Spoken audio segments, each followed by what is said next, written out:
इस खिलाफ वर्जी की तरफ रहे कि पाकिस्तान लाइन ऑफ कंट्रोल पर छेड़छाड़ कर रहा है?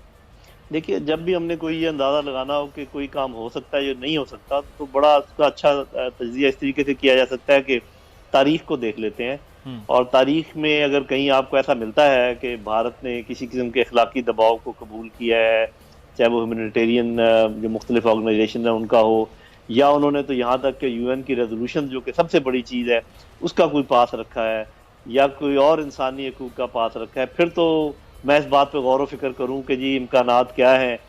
मेरे भाई, इससे 10 गुना ज़्यादा प्रेशर भी आ जाए, वो टस से मस नहीं होने वाले। उन्होंने जो कुछ कहा है वो किया है। या तो आप मुझे कहें ना कि उन्होंने इंतखाबात में जो कहा था वो फिर किया नहीं, उसके बाद जब पुलवामा की हुआ उसके बाद जो उन्होंने कहा वो किया नहीं। जो कुछ उन्होंने कहा है वो किया है। और अब वो ये कह रहे हैं कि हम हमला करेंगे आज़ाद कश्मीर पर, और हम ये कह रहे हैं कि वो तवज्जो हटाने के लिए जो कि कश्मीरियों पर जुल्म कर रहा है उससे तवज्जो हटाने के लिए कर रहा है। तो अब भी अगर हम ना समझे और यही समझते रहे तो फिर काम बहुत ख़राब हो जाएगा। बात यह है कि वो एक ख़ास हिकमत अमली के तहत अपना प्लान, टाइमलाइंस के तहत वो चल रहे हैं। वो एक चीज़ होती है सलामी टैक्टिक्स, जिसमें होता है बारीक बारीक छोटे छोटे काम करते आगे चलते जाना। एक न्यू नॉर्मल सिचुएशन वो क्रिएट कर रहा है जिसका हमें वो आदी बना रहा है कि वो हम ये कहते रहे। और वो देखें, एक एटमी ताकत दूसरी एटमी ताकत के शहरियों को शहीद कर रही है, और दूसरी एटमी ताकत जो है वो दुनिया से शिकायत कर रही है।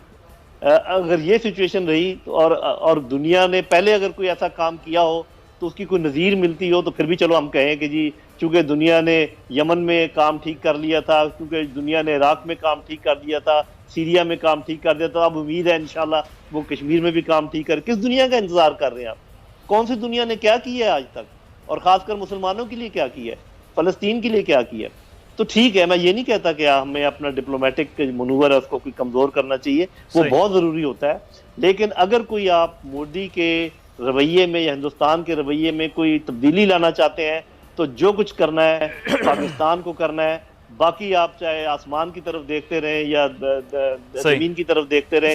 ओआईसी को खत लिखा वजीर खारजा ने, उससे पहले भी आप दुनिया की बात कर रहे हैं, हम तो सर मुस्लिम दुनिया को भी देखते हैं, उन्होंने भी कश्मीर के हवाले से उतनी खुलकर नहीं बात की है। तो हमारी तो अपनी ओआईसी शायद उतनी खामोश है कि वो कोई बात करना नहीं चाहती है, तो फिर हम बाकी दुनिया को क्या कह सकते हैं?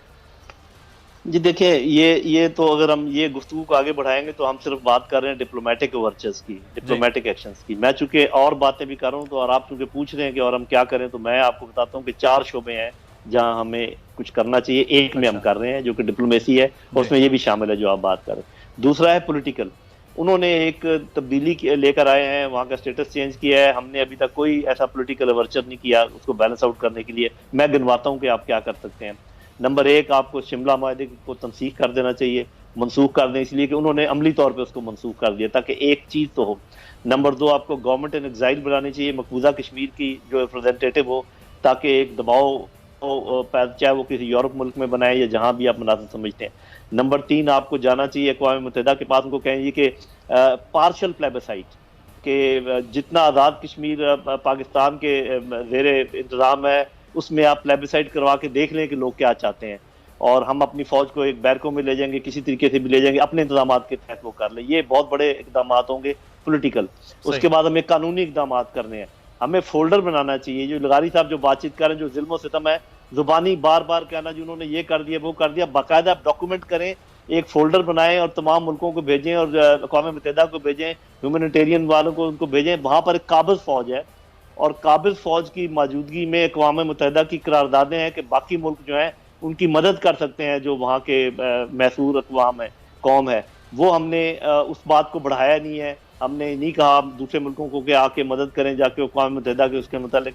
और वो तो आखिरी बात है जो मिलिट्री की आती है, जिसमें हम कम से कम जो कर सकते हैं वो ट्रेनिंग अपने नौजवानों की शुरू कर दें, और कहें कि अगर हम पे हमला किया तो हम जवाबी कार्रवाई करेंगे। कश्मीर के नौजवानों की ट्रेनिंग करें, पाकिस्तान के नौजवानों की ट्रेनिंग करें। और फिर ये है कि जब हम कहते हैं कि हमने मुंह तोड़ जवाब दिया है, तो मैं डिटेल में नहीं जाता, लेकिन इतना मैं जानता हूँ, फौजी हूँ, कि मुंह तोड़ जवाब जब दिया जाता है तो फिर अगले दिन दोबारा फायरिंग नहीं होती। सही, ये बहुत बड़ी बात जनरल साहब आपने की है कि अगले दिन फिर फायरिंग नहीं होनी चाहिए। लेकिन एक चीज़ है सर, यहाँ सवाल आपने जो ट्रेनिंग के हवाले से, हमारे तो पहले ट्रेनिंग के आज से 9/11 के पहले से कुछ ऐसे मंजर थे, उसको आज तक दुनिया में दिखाया, बताया जाता है कि पाकिस्तान जो है वो दहशतगर्दी में मुलव्विस है।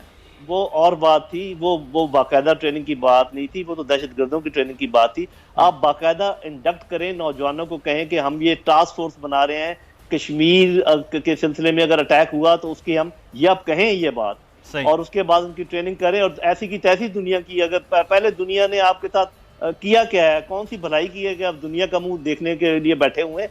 अपना दुनिया के जरूर आप उनको खुश रखें, कोशिश करते रहें, काम वो करें जो आपके इंटरेस्ट में है। कल को खुदा न खास्ता अगर हमला होता है आज़ाद कश्मीर पर, आज अगर हमने अपने नौजवानों को ट्रेन ना किया तो वहाँ सीसा पिलाई दीवार कौन मदद करेगा हमारी फौज की? वो 9 लाख फौज वो उधर अगर वो लेकर आए हुए हैं, और हमारी टोटल फौज अगर 5 लाख है, तो आपको पता होना चाहिए कि फिर रेशियोज क्या हैं फौजों की। तो उसके लिए थोड़ा सा आपको सोच समझ कर ये सारे काम करने पड़ते हैं। तो ये 4 शोबे मैंने आपको गिनवाए हैं, हम सिर्फ एक शोबे में चक्कर काट रहे हैं और बाकी 3 शोबे हमने छोड़े हुए हैं। बिल्कुल, तो फिर इसका मतलब है लगारी साहब के हुकूमत सिर्फ और ज़बानी जमा खर्च की बात है, एक ख़त लिख दिया, 2 बयान जारी कर दिए, 3 ट्वीट्स कर ली, 1 या 2 मुल्कों के लोगों से फ़ोन पर रब्ता कर लिया, बस यहाँ से आगे तो हम नहीं जा रहे हैं। फिर जनरल साहब भी ये बात कर रहे हैं कि एक शोबा है उसमें भी शायद पूरी तरह से नहीं चल रहे। नहीं, वो भी नहीं कर रहे ना, वो भी नहीं पूरे तौर पर कर रहे। उसमें वो सलीके से काम कर सकते थे, सलीके से काम नहीं किया। जनरल साहब बिल्कुल ठीक कह रहे हैं कि भाई जब एक मुआहदे ने नहीं डिलीवर किया है, और वो 72 में मुआहदा होता है, 73 में मुआहदा होता है, और वो मुआहदा आपका डिलीवर नहीं करता है अप टू 2020, इतनी मुद्दत गुजर जाने के बाद भी, अगर पूरे 48 साल गुजर जाने पर भी वो डिलीवर नहीं कर रहा है, तो फिर आप उसके मुआहदे को क्या करेंगे? अपने सीने से लगा कर रखेंगे? नहीं भाई, आप ख़त्म करने का ऐलान करें, यकतरफा तौर पर ख़त्म करने का ऐलान करें कि भाई नहीं है, हम उस पोजीशन पर जा रहे हैं जिस पोजीशन पर हम 1972 में थे, 1972-73 की पोजीशन पर हम वापस जा रहे हैं। और हम इसको कंट्रोल लाइन नहीं कह रहे, हम इसको सीज फायर लाइन कह रहे हैं, और ये जंग बंदी लाइन है। हम इससे आगे बढ़ेंगे और हम इसके आगे बढ़कर कोई भी कार्रवाई कर सकते हैं, और उस वक्त हमारी पोजीशन चेंज